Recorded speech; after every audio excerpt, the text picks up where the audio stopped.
Urekehu ngamena kitanga e te atua.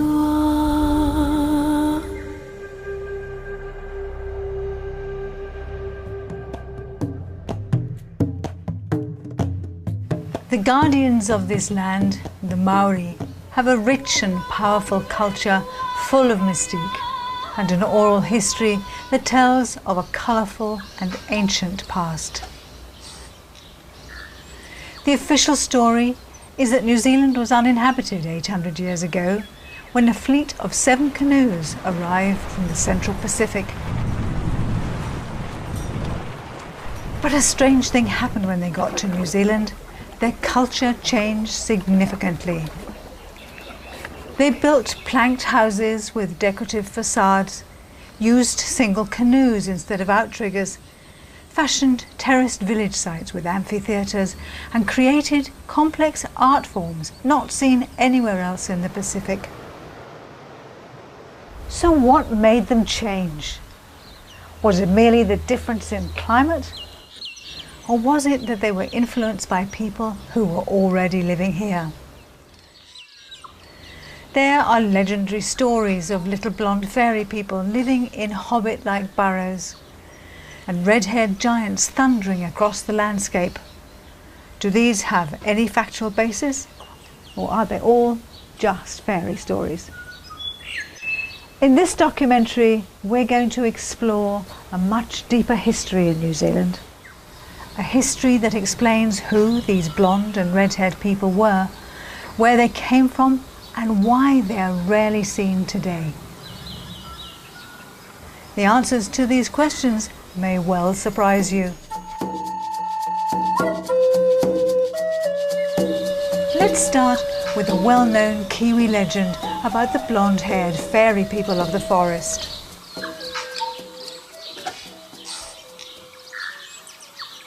When the Māori first arrived here, the first canoe was the Arawa canoe to land here.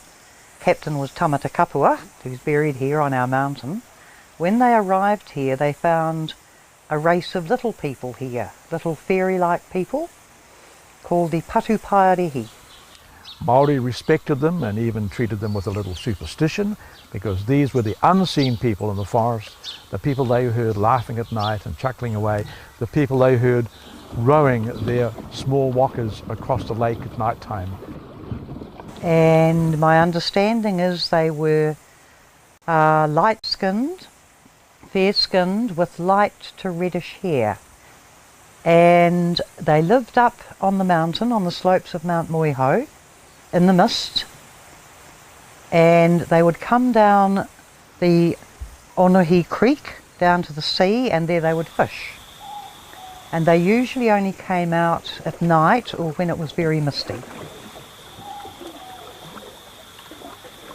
It is believed that when Māori came to this land, there were certain things and skills they did not have, they didn't bring with them. These are things they learnt off the Patuparaiaehe. Now, the making of the fish nets was something which was a bit sneaky.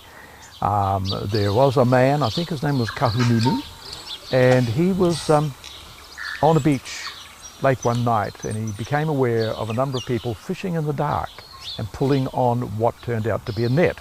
He was able to join with these people pulling this net in, and it was full of fish. As it came in, it was getting close to dawn, and suddenly the people, as the first light started to shine, they turned around, saw that there was a person who was not one of them, and also the first light of the sun in the morning is a time where Patuparaiaehe take off back into the forest away from the sun. So they abandoned their catch, abandoned the fishing net. And this young man looked at it and said, we can use this ourselves. The Patuparaiaehe also taught Māori the cat's cradle. Also, a Māori flute, the putarino, a very, very simple device carved from wood. And it is believed that the Patuparaiaehe, the fairy folk of the forest, taught Māori how to make the putarino. And they were a magical people. They would bewitch people, they put a spell on them, particularly women, and they would lure the woman away with this flute music. and they would never be seen again. And even now there's some bushmen who go up and work on the slopes of the mountain, and I've heard they say when it's misty sometimes they can just hear voices, they can hear people talking. Did they exist as a small race of people, or were they indeed a fairy race of people?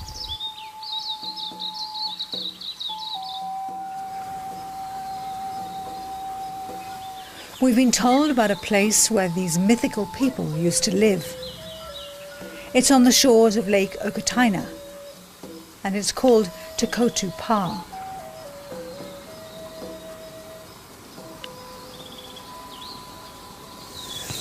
I'll try and get out of here without doing old people noises. I could have easily slept in there, and it's actually a joiner, so maybe it was a double home for the pre-Te Arawa people who would have hidden from their enemies. Archaeologists say that there are storage sheds, but my feeling is this was a village site. There are hundreds along here. There are those that are much larger, probably family size, but not for tall people. As well as the Patuparaiaehe, there's another group of fair-skinned people known as the Turehu. What do we know about them? In areas like Te Papakanga Park out towards Thames, there's a Turehu village, and on the sign out there describing Maori oral traditions of the area, they speak of very small people with golden hair. They had a beautiful freshwater stream that ran through the village. They cut a trench from a higher point of the stream right across their arable land to provide water for their agriculture. In the valley they've got two very nice amphitheatres that they've carved out of the hill where the acoustics were wonderful. These simple kinds of amphitheatres are found all over New Zealand. And based on Maori oral traditions, the people used to go to these places like the amphitheatres and speak and sing very loudly.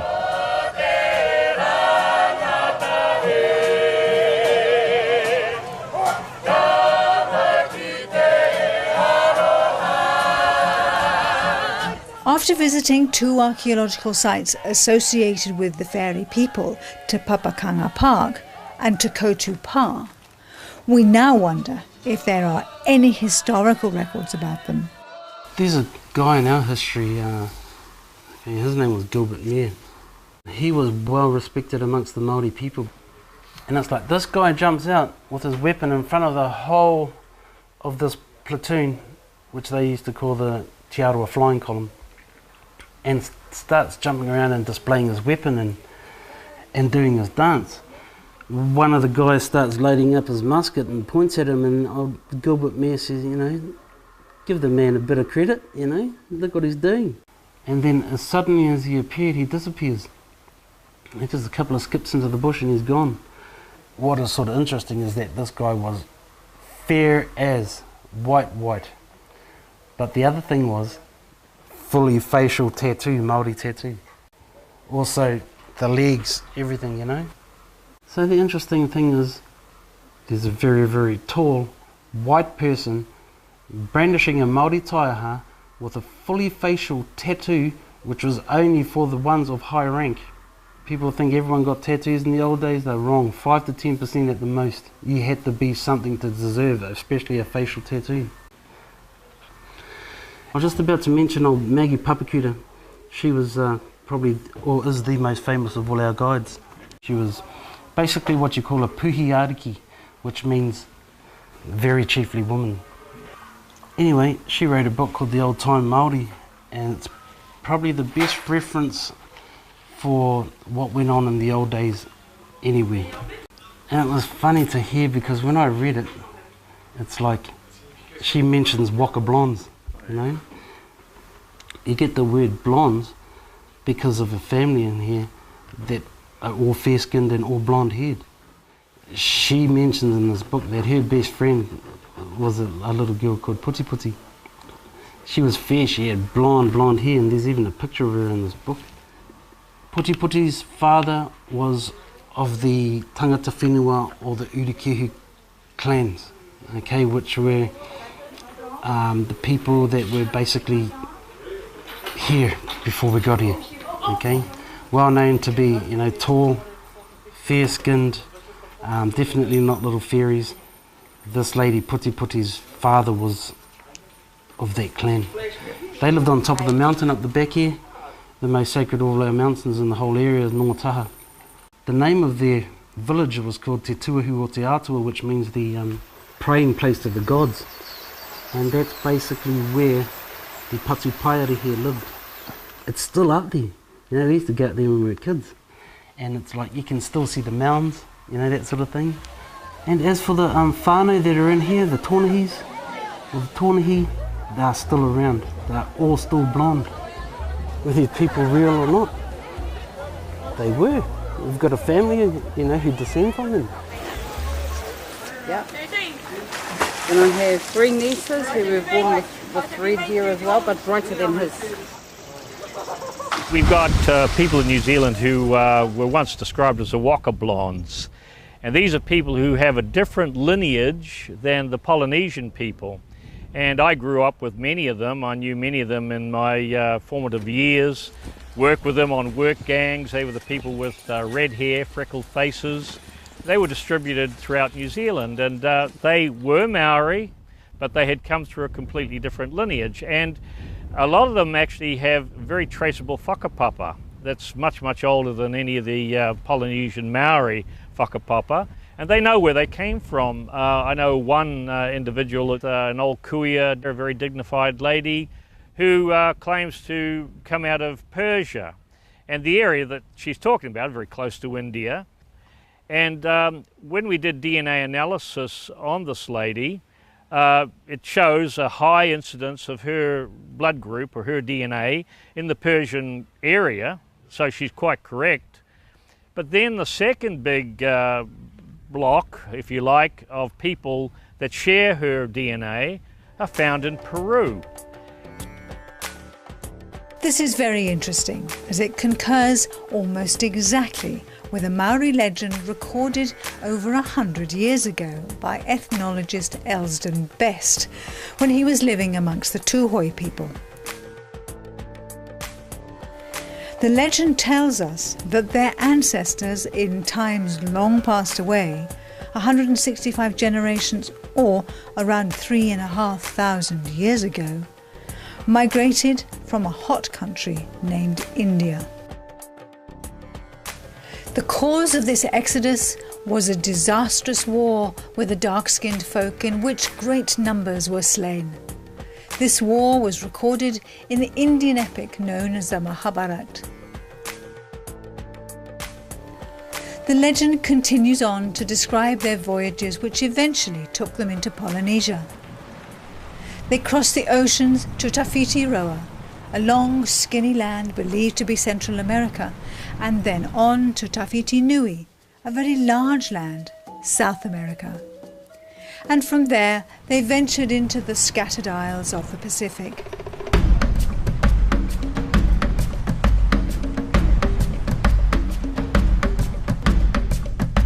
This Tūhoe story describes a very different history to the one that asserts that the Polynesians came from Taiwan, and it could even turn Pacific prehistory on its head.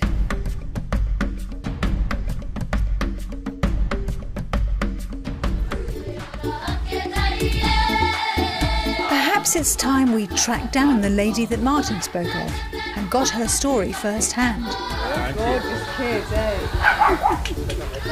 We've always believed, from the history that was handed down by Piki Te Piki Kōtuku, our great-great-grandfather, that we came from this ancient place outside of Egypt named ancient Persia. Today it is named Iran or Iran, whichever way you want to say it. Well, when I told my family, they were proud when I told them that they came from ancient Persia. Some of them said, "Oh, are we Arabs?" I said, "Well, actually, we'd be described as being Egyptian." Yeah. more than Arabs. There they are. Hello. This is only some of them. I got 64 together. Yeah, that's grandchildren, greats and great-greats. We're quite proud of it. Oh gosh, Oh, we really are. This is my mum. Her name was Tangi Maria Te Araroa Karauti. My mother was the one that gave me the history, and she wanted us to know just who we were and who we are. This is my dad, Hawani James Ham. His mother was a Waratini, and the Waratini are the blue-eyed Ngati Hotu of Whakatane. This was my husband, Iki Whenua Mātāmua, who passed away in 2007. He is of Tūhoe descent, and they too are of Ngati Hotu. I have here a photograph of my grandmother and my grandfather, Te Araroa Karauti. And my grandmother was red-headed, and she had the green eyes, and she was a very, very fair lady. This photograph is of Janet. Of my 10 children, she was the only one that really resembled me. And she is the only one of my 10 children that had the green eyes. But apart from that, a lot of my grandchildren do too.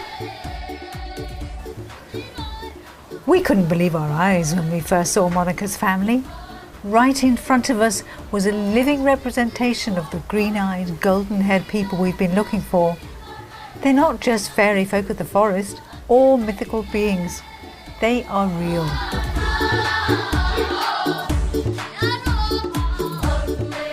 We wonder what motivated Monica to publish her story. Well, in 2006, I was at the hearings, and this witness was saying that we were no more, that Ngati Hotu had been wiped out, eaten out. It was quite hurtful hearing this story, and I was sitting there and I thought, oh, hell with this. I'm going to take this through the Waitangi Tribunal and prove that we still exist. And I gave my history, and the judge at the time, which was Judge Wainwright, she put it on the internet and it went worldwide, and there was a lot of hits came back from everywhere who knew of the people of Ngati Hotu.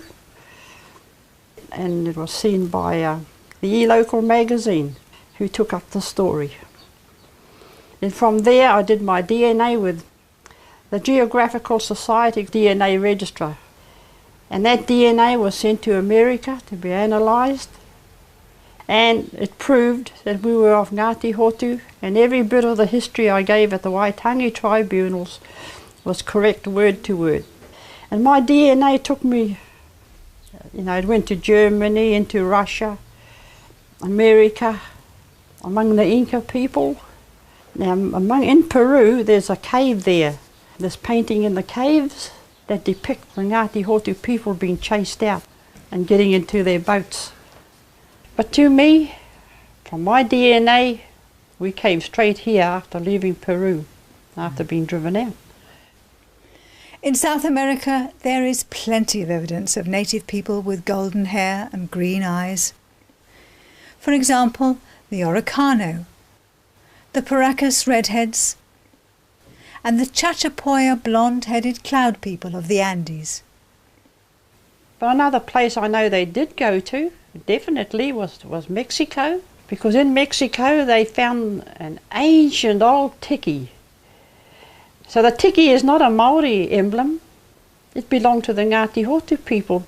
And Mexico is in my DNA. Another thing they brought with them was the thing they put up on the teko of a man doing, with his tongue hanging out and stark naked, Bess, and that's right, it was named Bess. Yeah. Little bit of a joke of man. It is an Egyptian emblem. It's not Maori at all. Monica showed us this wood carving with Bess on it, which was found in a swamp near Kaitaia. What caught our attention was the birdman motif at each end. This is a motif believed to be unique to Easter Island. This island, according to local legend, was discovered by a red-haired Peruvian leader or matua named Hotu Matua. Hotu Matua, who shares Monica's tribal name Hotu, is said to have brought 67 Orongo Orongo tablets from Peru, a record of their history as a nation. These were written in a script almost identical to one in the Middle East that was abandoned after a war that destroyed the Indus civilization 3,500 years ago. The war that forced Monaga's ancestors to flee. When Dr. A. Carroll deciphered one of these tablets in 1892, it showed that it contained a record of many wars in Peru prior to Hotumatua's escape to Easter Island.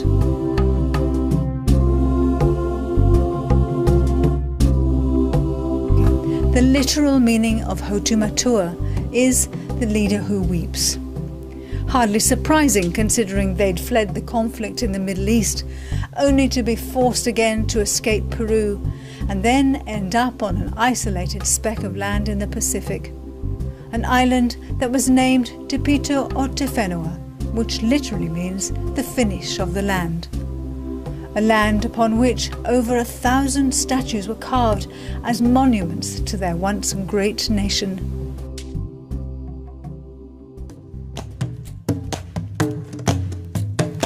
Hotumatua's descendants eventually went on to colonize many islands in the Pacific, taking with them South American plants such as the pineapple, pawpaw and sweet potato.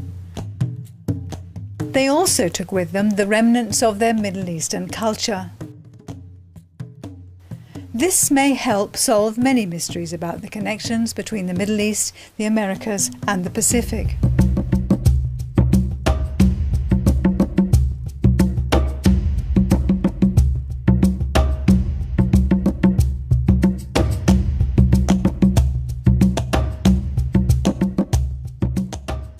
To many people, the South American connection to the Polynesians and Easter Islanders is obvious. Stonework similarities, reed surfboards, kontiki-like carvings, and ceremonial towers known as the tupa in Easter Island, the chulpa in Peru, and the as yet unrecognised stone cairns of New Zealand. However, the Rongorongo stone in Cornwall Park in Auckland was built in identical fashion to the Orongo village houses in Easter Island and the chulpa of Peru. This is the Rongorongo stone, and it's come down off one of the Auckland hills. Maori used to venerate particular stones that had a much older lineage. They didn't necessarily, in every case, know what the meaning of the stone actually was, but this one is dedicated or in veneration of the potato god. And in our museums around the Auckland area especially, we have many of the potato god statues. Also on Makoia Island, there's a very, very good statue there of the South American potato god. Legend also has it that Orongo had red hair and was from Easter Island. When he arrived with the Kumara, where did he land? I'm in a place called Orongo Bay. Now, Orongo Bay is situated in the Bay of Islands on the east side of North Island of New Zealand. And had anybody been sailing to this location from the Eastern Pacific, this would have been a truly perfect place to land. There's mangrove forests full of fish and food, and they would have been able to feed their people very easily. Orongo, after whom the bay is named, is one such sailor. And he is actually elevated to the level of a god in New Zealand history. He is the god of the Kumara. It is well documented that the Kumara came from South America, and to this day Kumara is a staple crop in New Zealand. Underneath many of these Kumara plantations are the remnants of drainage ditches that early people used to irrigate, fertilise and gain access to their crops. The Aztecs in Central America built very similar drainage ditches. They're draining these swamps for some unknown reason in the early days, or whether they were a passage for boats, you know, to come up and But there was evidence on this peninsula down here of those, but due to the kumara cultivation and the farming and operation, nothing there. But apparently there's supposed to be still some up Ahipara, up Kaitaia. Not far inland from Orongo Bay, set amongst the kumara fields of Northland, is a power site called Te Ahuahu. This name refers to the gods of Easter Island, Aku Aku. This is Great Mercury Island, or Ahuahu, where traditionally the Māori grew kumara, which was then transported to the mainland and traded. This evidence clearly connects New Zealand to Easter Island, but are there any people who can attest to that? Yes, there are. There is a founding tribe who say they come from Easter Island, and their name is the Waitaha. They call me what they call Ngati Hotu, which is chief of all chiefs. My full name is Ori Kupuna Manuka Manuka, but they call me George Conley. And I come from the Kaipara here. My tuberness went right back into Waitaha. Where did they originally come from? They originally came from East Island, Rapa Nui. And they only get hit here, they call themselves Waitaha. You know what Waitaha means? Beside the water. Up here, Waitaha started up here and went down to the South Island hunting moa. Yeah, some of them did go down the South Island. Well, Waitaha can connect back to me because originally they lived around Taupo. Oh, my grandson, I sent him to Taranaki because there were some people there from Waitaha. Okay. And he met them. And when he met this woman over in Taranaki, he said he was looking at me. There is indeed a strong resemblance between these people.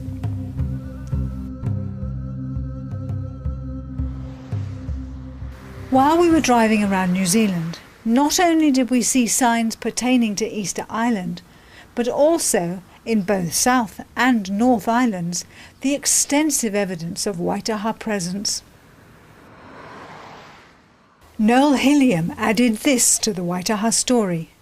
Oh, that's the Waitaha carbon that originally Maxine found. And Why do we think that's the Waitaha carbon? What is it about it that's Waitaha? because it's got a 5-fingered hand, and the style of carving, and also the old Waitaha lady that got hold of me, where the village was, and we go down there and exactly where Maxine found the carving. Barry Brailsford, writer and historian, has studied the oral history of the Waitaha for many years. And when this story began, when the elders called me to tell the story of Waitaha, to bring it out for the first time, they said it's a very multicultural story. It has huge strands that intertwine. And a lot of people won't believe a bit of it. But it's the truth of our lines. So Waitaha travelled here from Easter Island. They sailed here on Great Waka of a crew of 170. Half of them were men, half of them were women, because that's the way Waitaha moved. The other thing that excites me is that in Chile, they recovered the chicken bones from the excavation that was done there. Those bones were from a chicken that is quite unique, and the DNA goes back to Samoa and Tonga, and they lay blue eggs. And when that news came out about what that meant, the New York Times, and I've got the little article, that had an article that said, "We now know who the greatest mariners in the world were, the greatest voyagers were the Polynesians."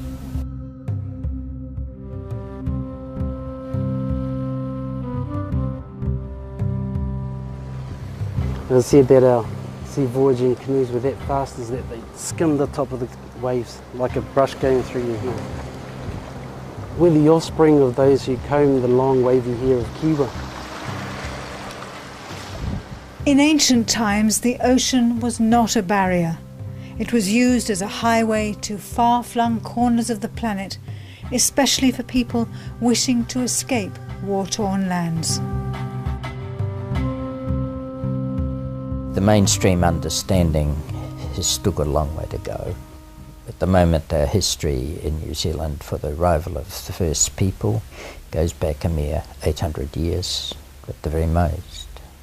But in fact, you know, if we start getting the deeper story, then Waitaha say they came here something like 77 generations ago, which is, yeah, that's nearly 2,000 years. But when they came, they said there were people already here.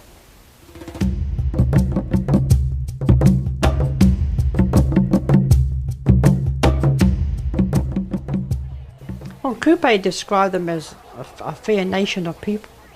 Everywhere he went, they were fair-skinned people. Even Māori are aware, even the government is aware. The writings of the likes of Kupe, when he came here, the land was already populated throughout New Zealand, wherever he went. And then when Toi Kairako came over from Rarotonga, on the Te Paipai ki Rarotonga, he described the place as being populated too. And Toi did describe them as being very fair. Or he called them as being white, actually. And they had red hair and green eyes. Toi came here looking for his grandson, Whatonga.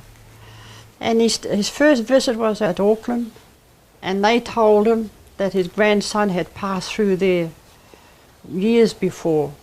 So he sailed on and he landed at Whakatane. And when he stopped there was already tribes living there. And there were two different tribes. There was a dark race and the Ngati Hotu people. And only the Ngati Hotu people fed them because they were starving. And on board his ship he had two sisters. And these two sisters were Hinawai sisters. And these sisters married the two Ngati Hotu chiefs living there. And today that is our tribe.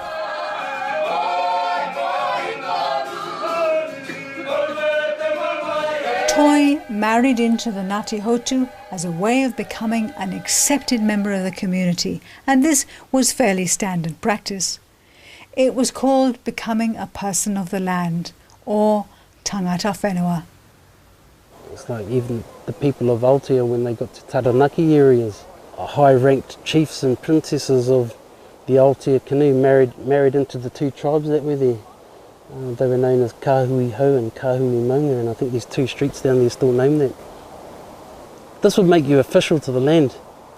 If you weren't tangata whenua, then you were like a visitor. You had to check in and check out sort of thing. So it seems that intermarriage between the native redhead population and the newly arrived black-haired Polynesians formed the basis of New Zealand's heritage.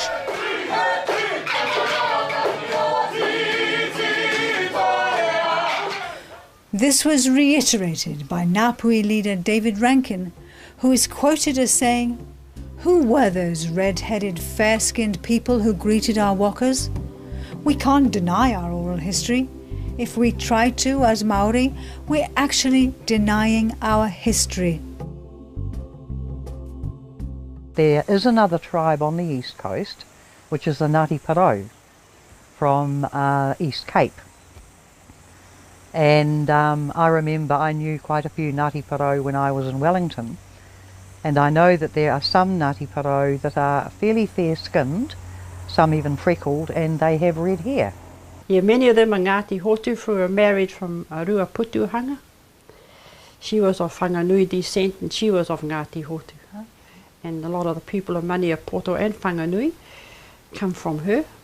Yeah, and I can trace my lineage back to her anyway. It appears there were many tribes descended from these light-haired people with green eyes, but despite their different genetic makeup, the Waitaha and the Ngati Hotu have contributed dynamically to Maori culture and have formed the foundation of many tribes today.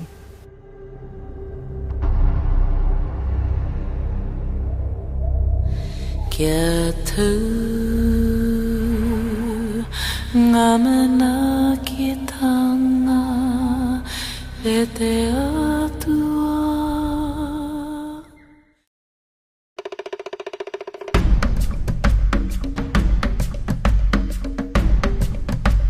When we observe the Maori population today, there is little evidence of the gold-haired, green-eyed people. So what happened to them? To help us answer this question, let's look at what happened in the Central Pacific. There are legends and documented records of early explorers meeting the red-haired people throughout the Pacific. For example, when Captain Wallis on HMS Dolphin visited Tahiti in 1767, they noticed that over 10% of the population were white-skinned with golden hair, especially on the islands of Huahine and Waitaha, a name that originally meant the white-skinned people of Ra. When Captain Cook visited Tahiti 2 years later, the golden-haired people had all but disappeared. He was told that they had become sick and died just after the departure of the HMS Dolphin. Could it be that these white-skinned, golden-haired people were more susceptible to European diseases than the Polynesians? This might indicate that their lack of resistance to European disease means they weren't of European origin despite their appearance. To this day, Samoans, through annual festivals, venerate their red-haired ancestors. Some of these were peace-loving, but others, under the reign of Batuku the Longskull, were bloodthirsty cannibals who lived on a bay called the Putrefaction of Men. These cannibals would prey upon the peaceful people of Tonga and Futuna.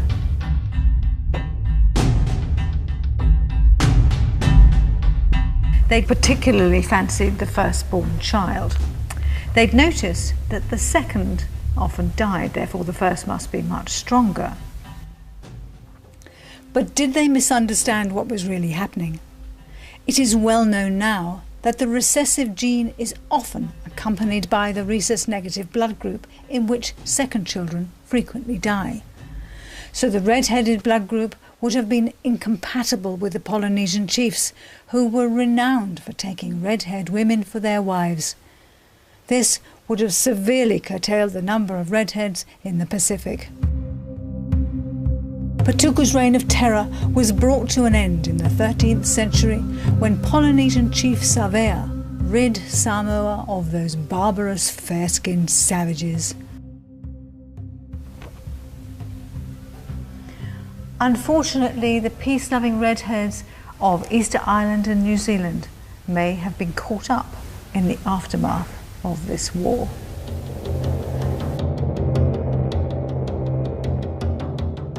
This seething hatred towards the redheads resurfaced on Easter Island in 1680, when, due to a terrible famine, war broke out and all but 3 of Hotumatua's descendants were driven into a raging fire in the Poiki ditch.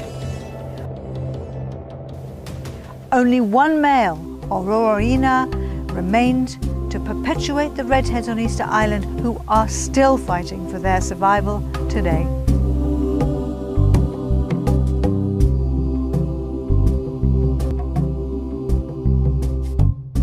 Well, I know the Ngati Hotu people, they were a peaceful people.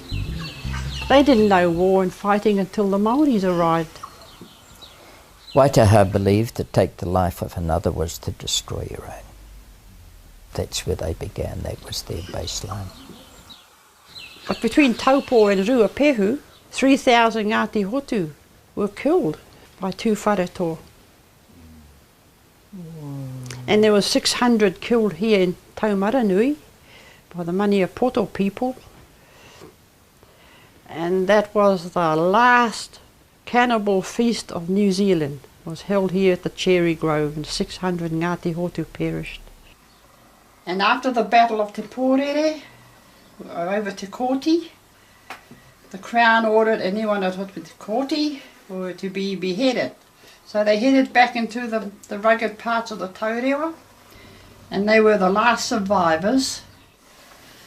This picture of my grandmother, Te Oti Mihi Terina, was one of the 5 survivors of the Turehu forest in the year of 1860.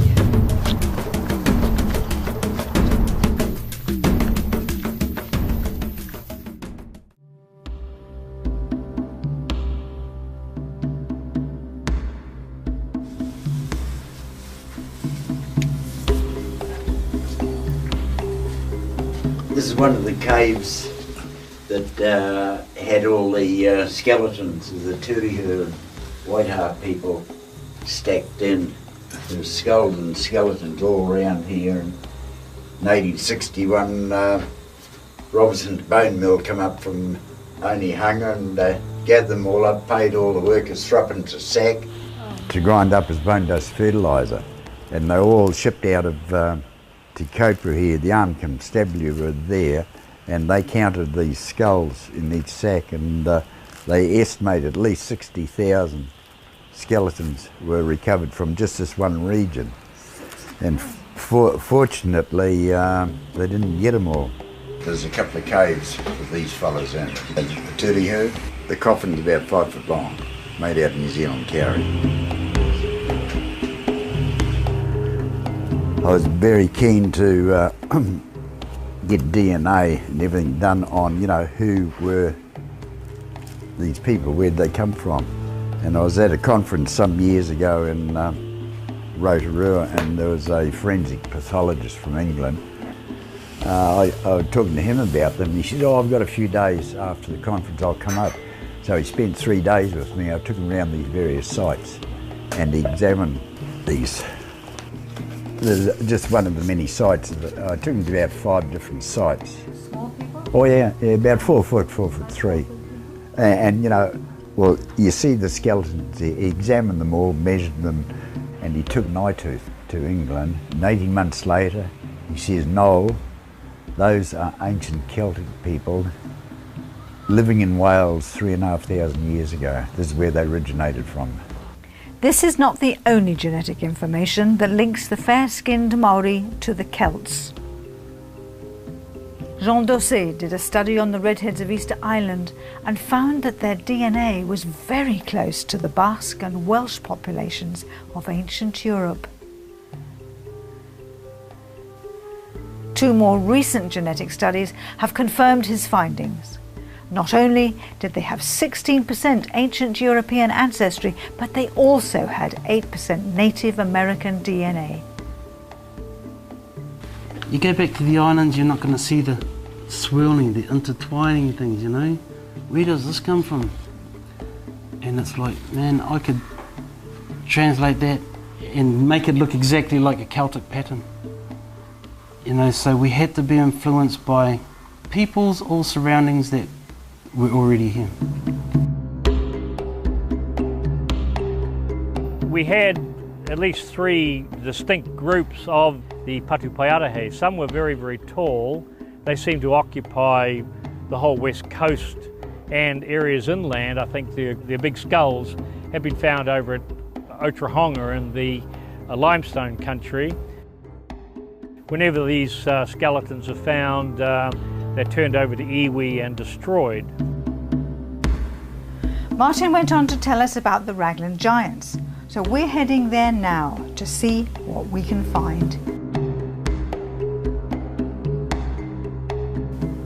When we arrived at Raglan Harbour, we noticed some flat-topped hills that, according to the local Maori, were fashioned by red-haired giants.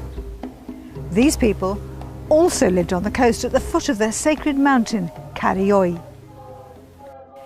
In a battle with the marauding Tainui, they were driven over the edge at Te Toto Gorge, and their bones littered the base of the cliffs.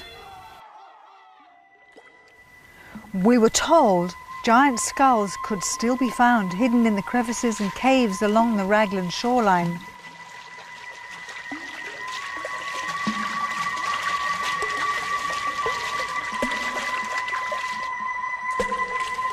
It is said their heads were the size of pumpkins and their jaws could fit around one's own with over an inch to spare.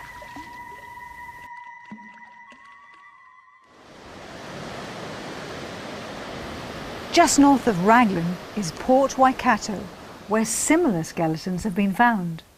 There are two major caves in the Port Waikato area where the great big skeletons are supposed to have been found in the 1800s.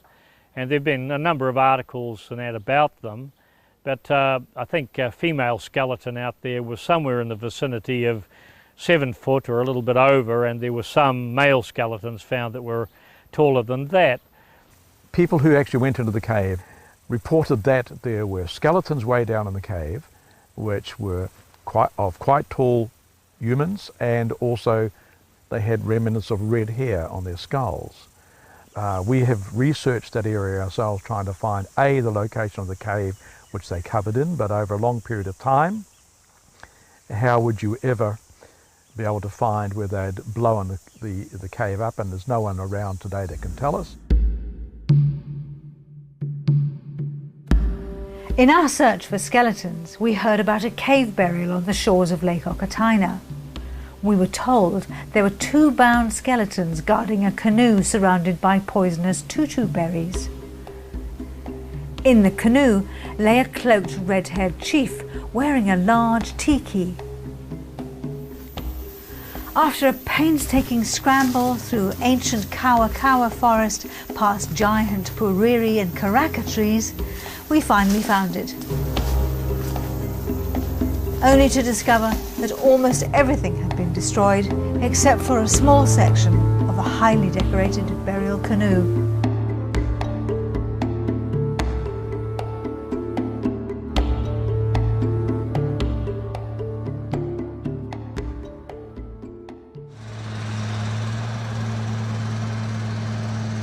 We have just had a conversation with an excavator driver. He was doing an excavation up in Northland, and he was clearing the ground, and he saw what he thought looked like some white footballs in the ground. So he cleared a little bit around these white footballs and found them to be skulls.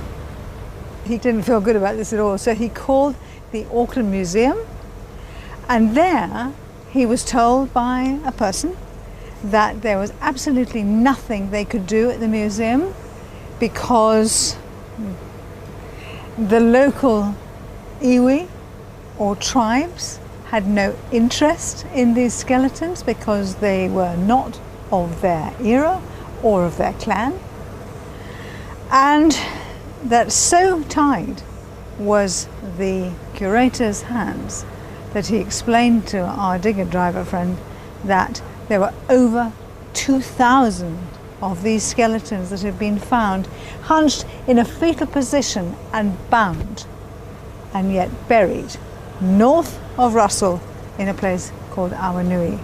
And they simply had to be excavated over the top of. There was nothing they could do. Our question is, good gracious me, what are these skeletons? Who were they? And why were they being destroyed? I mean, for goodness sake, if you touch a skull today, you're up for a huge fine, possibly even a prison sentence.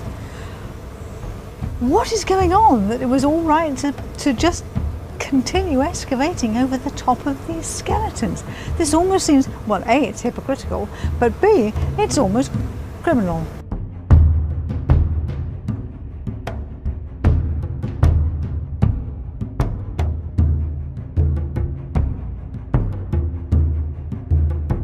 In 1981, the government called in the New Zealand Forest Service and the Land and Survey to survey all the stonework up in the Waitaha there, because they were going to clear fell. There had been a lot of pine trees planted on the western side of the Waitaha, and so there was a team of 36, and I was the 37th archaeologist. We were up there for over 12 months doing the work up there, and then the initial dating came through, 2225 BC, and the Maori guy that was in charge Next day he closed the whole operation down. There was over $500,000 of taxpayers' money spent on this archaeological thing. All the findings, mapping, all the work we'd done was deposited in the National Archives in Wellington with a hold on for 75 years. And Gary Cook successfully got some of them released a few years ago, but all the carbon datings, they've all disappeared. Gone.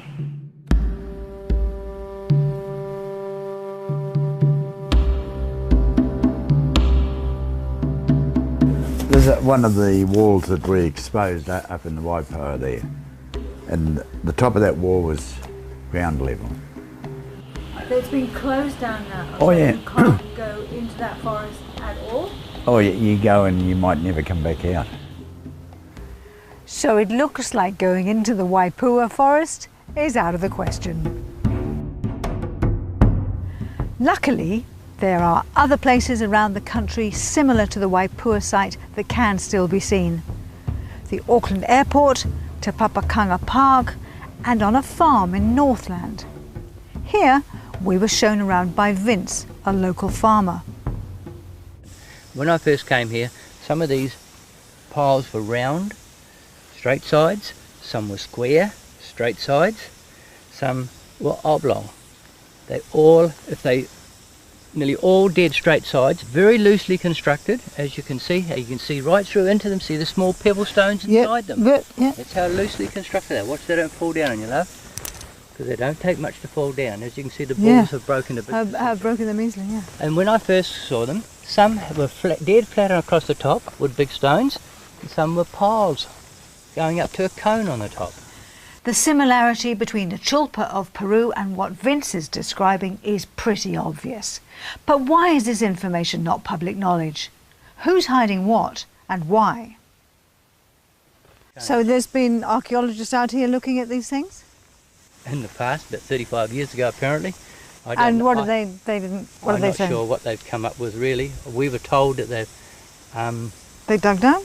That they have unearthed over 70 mounds. There's estimated over 3,000 mounds here. We were told that they'd unearthed over 70 of them. They found no ash, they found no bone, there's no soil, there's been no evidence of roots or anything in them. What they built those fences for, whether they were keeping animals or birds, well, there was no real animals, poultry or something in these confined areas, but we never actually got down because the whole site was closed down. And you can't go in there now? Oh, hell no. Like I was on the Northern Regional Committee here, the New Zealand Historic Places Trust, for over 25 years, and when these datings came along to our quarterly meeting up in Kerry there, the chairman got up and said, "You're not to say or do anything, Noel, about them." I said, "Thanks," got up and thanked him very much, and I resigned here and now on the spot. I won't have anything more to do with the Historical Places Trust. But through the cover-up of what happened in the Waipua, this guy did hand in his ticket. One of the honest guys that, knew the facts and that, and this bullshit that goes on. And my particular generation and those before me here in New Zealand were raised with a particular kind of history.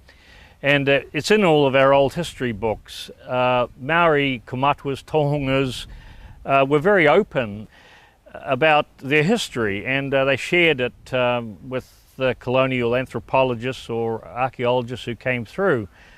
And you found that the old people, if they thought you were worth talking to, would take you aside and they'd tell you all the old stories. So we just knew what the history of the country was directly from the Maori kuias and elders themselves.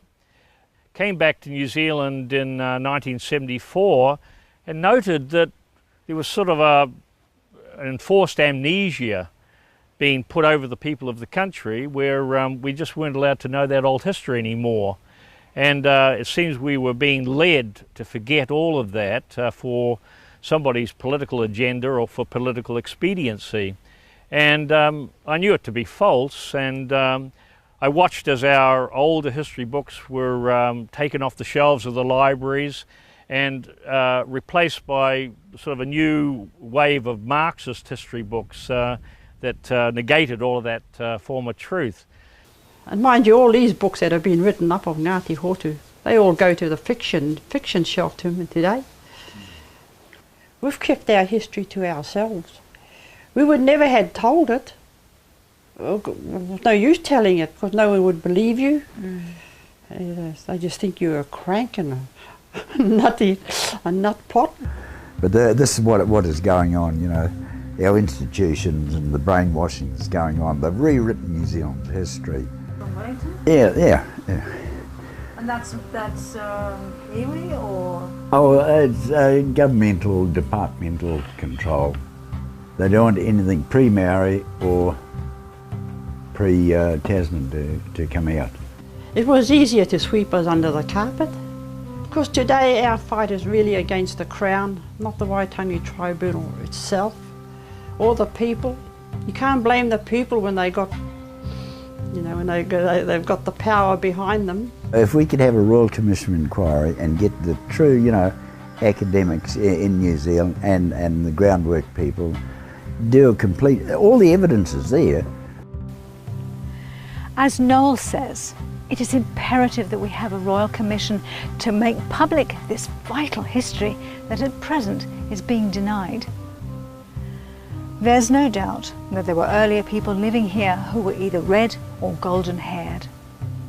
Now, what would it take to give the Ngati Hotu and the Waitaha people back their rightful position and place as the foundation of Maori culture in New Zealand, and stop this fascinating history from being lost forever?